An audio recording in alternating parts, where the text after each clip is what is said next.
Good afternoon, everybody. Thank you so much for joining us on Eigen TV. I hope that you've been enjoying our past series on digital twins and decarbonisation and the future outlook for 2020 for oil and gas. Today, we're joined by Ken McKellar from AGM Transitions, who's a partner there. And we've got a very exciting conversation for you in terms of looking ahead at the talent that we'll be attracting into oil and gas and what that actually means for our future generations. We're really excited about this conversation with Ken, and we'll be hopefully having a great chat about talent and what we can expect from new people entering the industry and how we actually manage that transition as we go forward. So I'll hand over to Ken to hopefully kick off and maybe explain a little bit about AGM Transitions and what you do, and hopefully share it with everybody. Thank you so much. I've honed the messaging to perfection over the past 5 years, I guess it is now. We advise senior executives and their businesses either in role or in transition. So we advise them on them and their businesses in role and in transition. So we're really career advisors, but it extends to the businesses around, often to the businesses around the people that we're working with. So, you know, we're the opposite of headhunters in more ways than one. And you know, there is some coaching involved, but it's really advisory with a bit of mentoring. So that's what we do. And Ken, you see it across many industries, don't you? I think this is where it's interesting to chat, because you see obviously some oil and gas, but you're also pharmaceuticals, tech. That's right. Financial services in particular. No, absolutely. And and that's part of what we do, is really to look across industries. And this is very relevant for oil and gas as well, to say, you know, if you're an oil and gas person through and through, where could you move to take these bags of skills and experience with you into another industry? So, you know, there's one guy who has just finished up as COO of an upstream oil and gas company, and he literally starts today, actually, as COO of a pharmaceutical company. And there is a huge amount of similarity between the two, although it wouldn't necessarily appear so, because, you know, pharmaceutical industry, heavy upfront R&D, capital spend, very, very high degree of technical ability required. You know, so there are many similarities, and we try and look for these similarities when we're advising people on what to do next. So we sort of break down their skills and experience to the lowest common denominator and then rebuild them in another sector or another geography. Would you say that there's a core set of skills that we carry that are quite easily transferable into other industries? I think to a certain extent, yes. You know, many of the people I know who are successful in oil and gas have studied, you know, engineering, particularly petroleum engineering. So many of them, not all of them, but many of them come from STEM backgrounds. So, you know, when you break down the STEM background, you have not only the technical competencies, you know, the ability to look at a very complex spreadsheet and say, I know what's going on here. But also, I think the mentality that underlies the STEM training is really important, because, you know, sadly, for the engineering industry and the oil and gas industry, many people who would have made excellent petroleum engineers, geologists, geophysicists have gone into consulting. And the reason for that is that it gives you a certain way of, that engineering STEM background gives you a certain way of approaching and solving problems, which is very useful in consulting. So I think there are core skills, both technical and behavioral, that are characteristic of those people, yes. So Ken, do you think then that there's going to be a skill shortage in oil and gas? I mean, you've talked about a senior guy leaving, going somewhere else. Well, so is this a sign of things to come? Well, I mean, they've been talking about skills shortages since the mid 1990s, where, you know, as a result of the mega mergers between a lot of the oil majors to make them into the companies that they now are, a lot of people were driven out of the industry, or mainly either voluntarily or involuntarily, and they never returned. They went and did something else. And that created what I think it was McKinsey said at the beginning of the 2000s, which is the war for talent. However, and this is a really recurring theme through all of the topics you wanted to discuss with me, the industry itself is incredibly resourceful and has, I would argue, in many respects, managed to fill the gap of what they call the 10-year man, or man and woman, of course, now.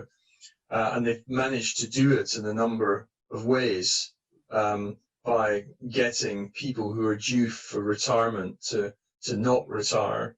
There's been a lot of technological advances. So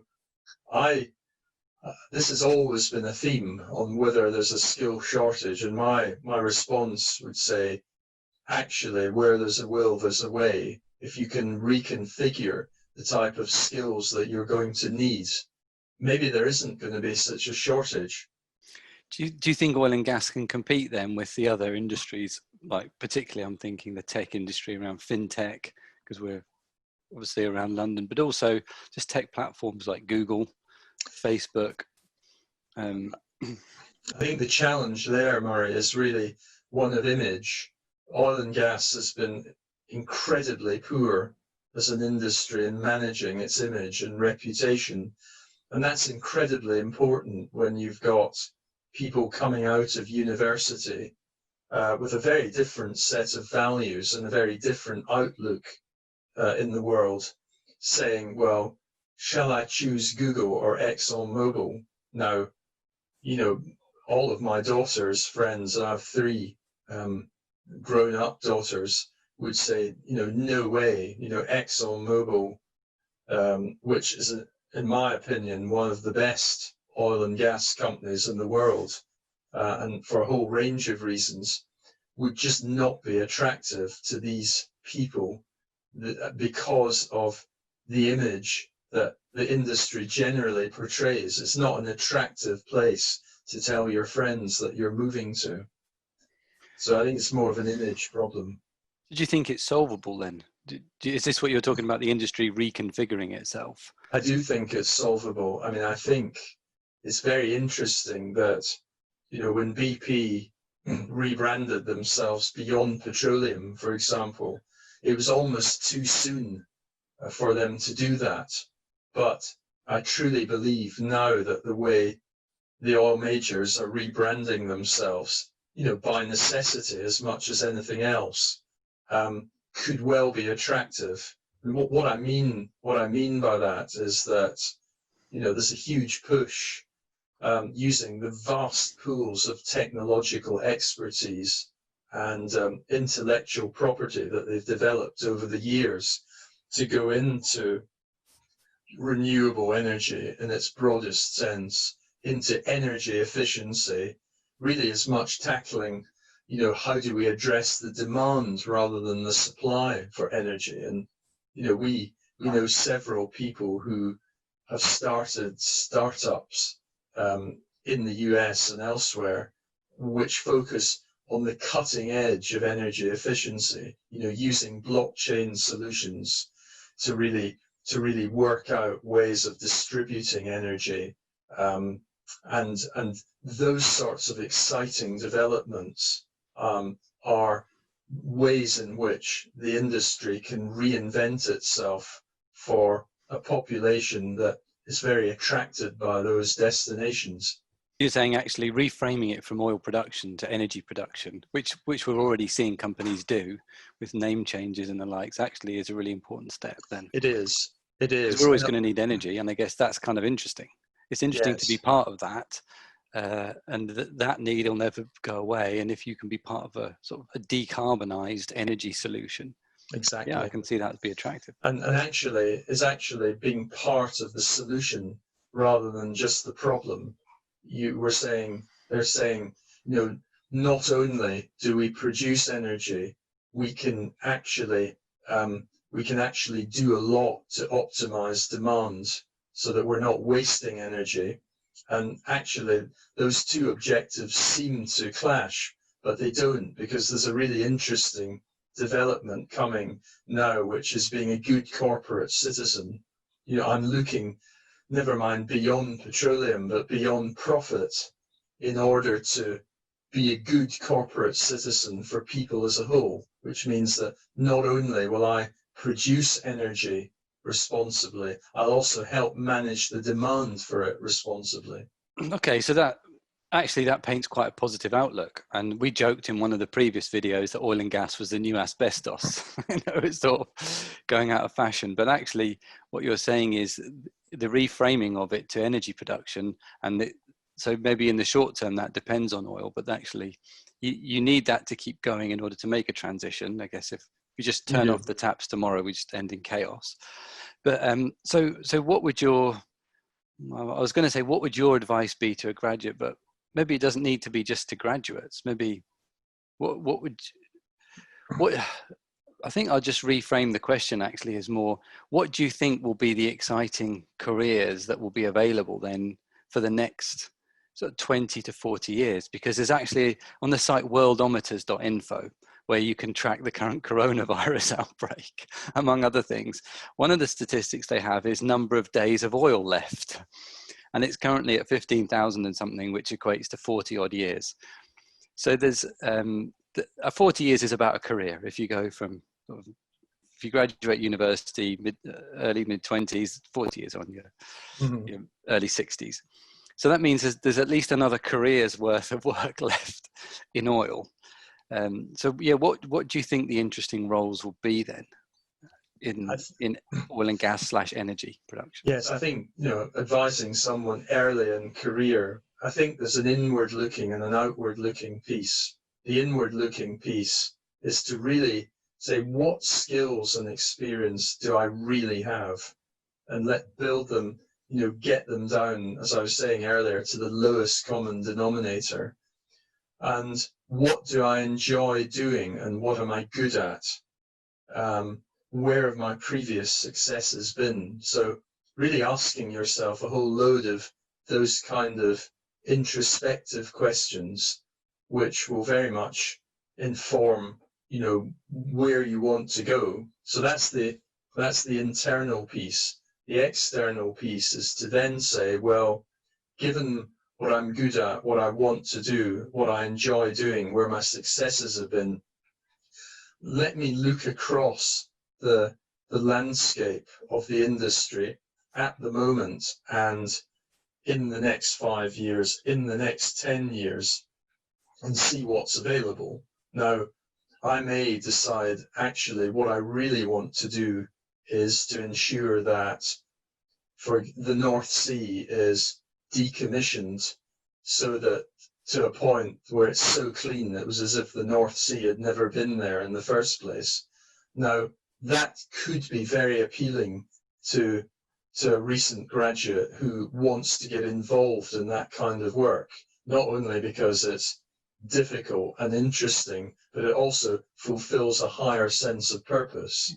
Or I could say, well, actually what I really want to do is to do something about the plastics, the microplastics that are floating around the oceans as a result of really very bad waste management by individuals and companies.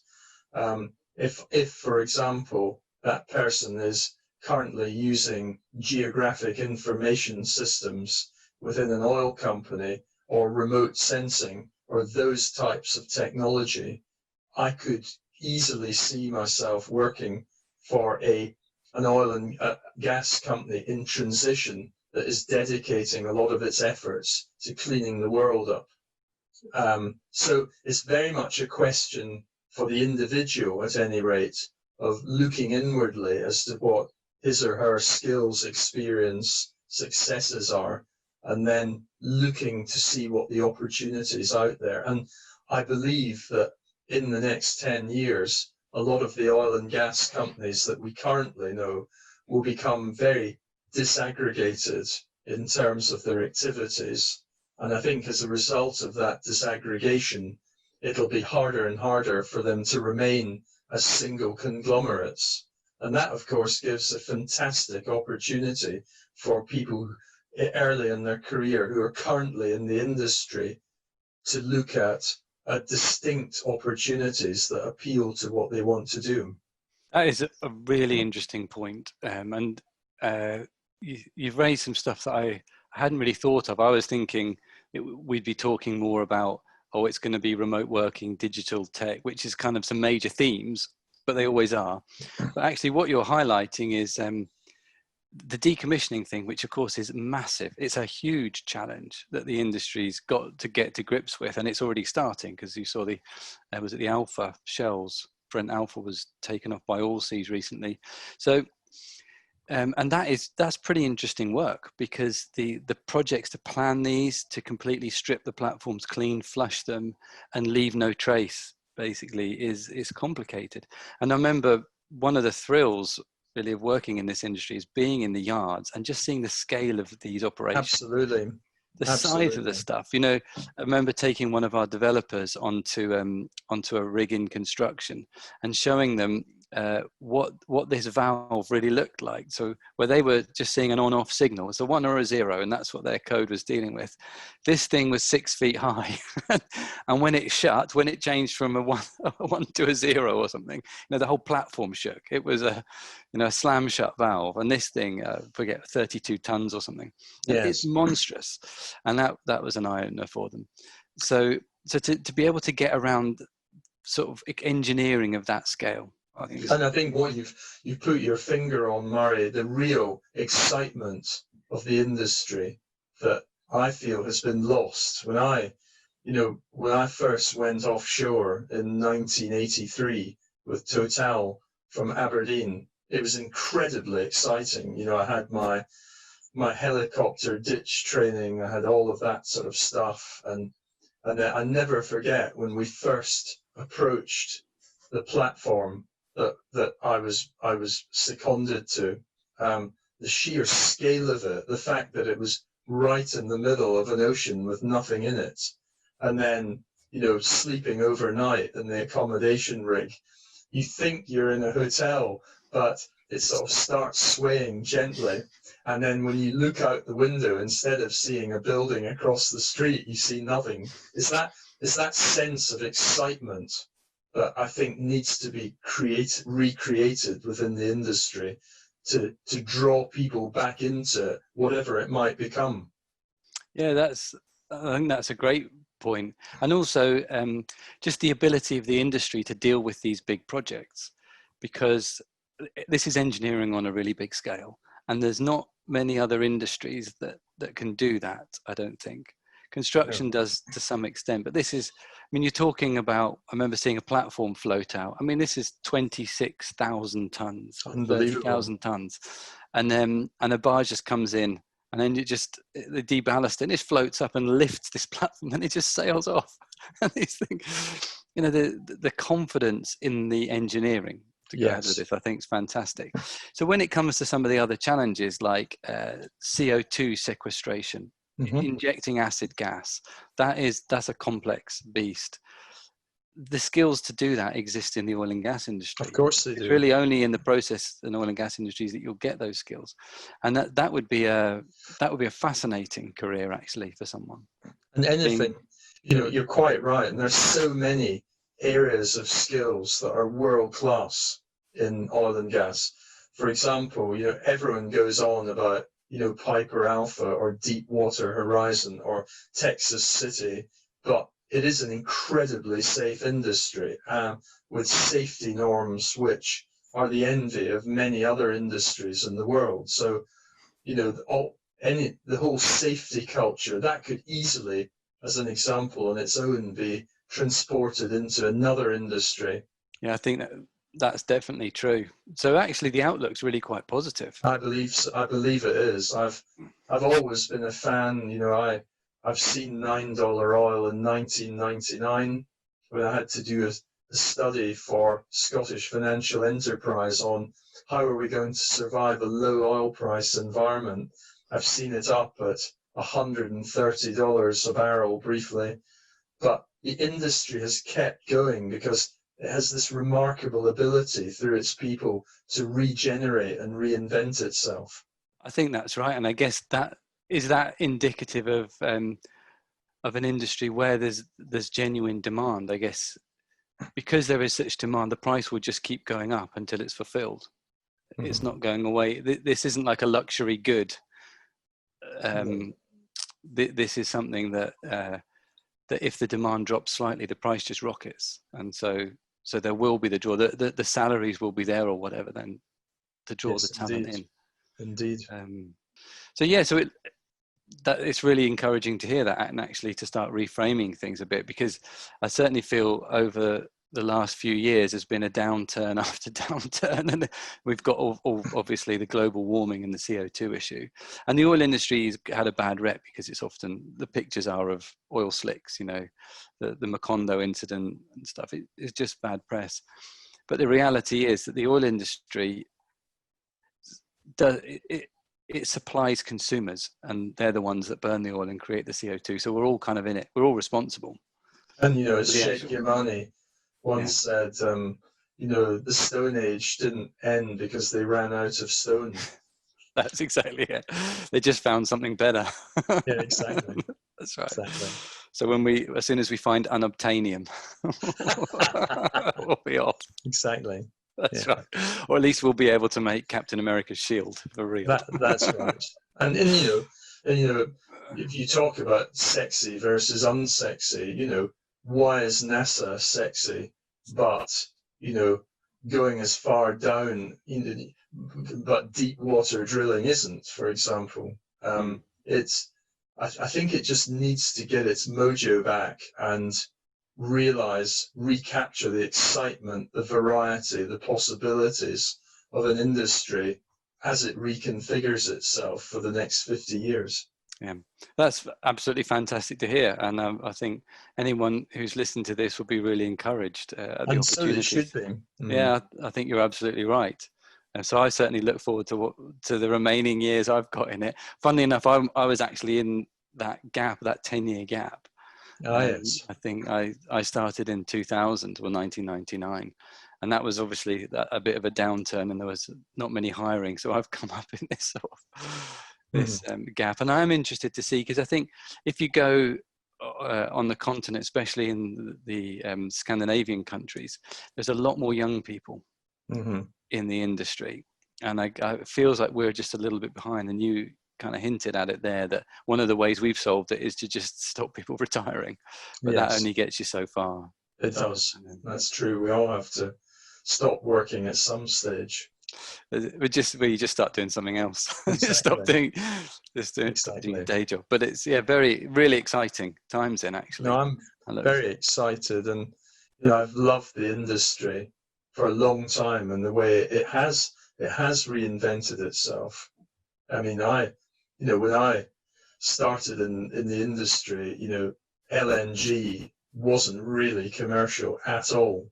Yes, there had been cargoes delivered to Isle of Grain in 1962 by Sonatrach, but nothing like the sort of VLCCs that you see coming out of Qatar, for example. And that itself has completely changed the whole gas market worldwide. It's those kinds of innovations that I believe that the industry, even as it currently stands, is capable of bringing forward. I think that's true. And actually, I've worked on one of the projects that built, it was actually South Pars, which is the North Bar. And the numbers we talked about the size of this equipment. These compressors that are running this stuff, they're called, the engines driving them were frame 5s, which and these things are about 25 megawatt powered. I mean, this is the stuff that powers a small town. It is it's just incredible. And they were just lining up these things along the border, drawing the gas out of the reservoir as fast as they could. So when you're effectively putting, I think, 4 of these, and these are 747 engines. I can't remember. Are they similar in power or something? It could well be, yes. Yeah, it's like you're putting 4 of these on a platform and then just putting a big straw into the reservoir and just firing it back. I mean, the numbers are absolutely enormous, and you just don't see that in other stuff. Spectacular. Yeah, it's quite fantastic. So that was really fabulous chatting. No, I've thoroughly enjoyed it, Marian. Thanks for inviting me.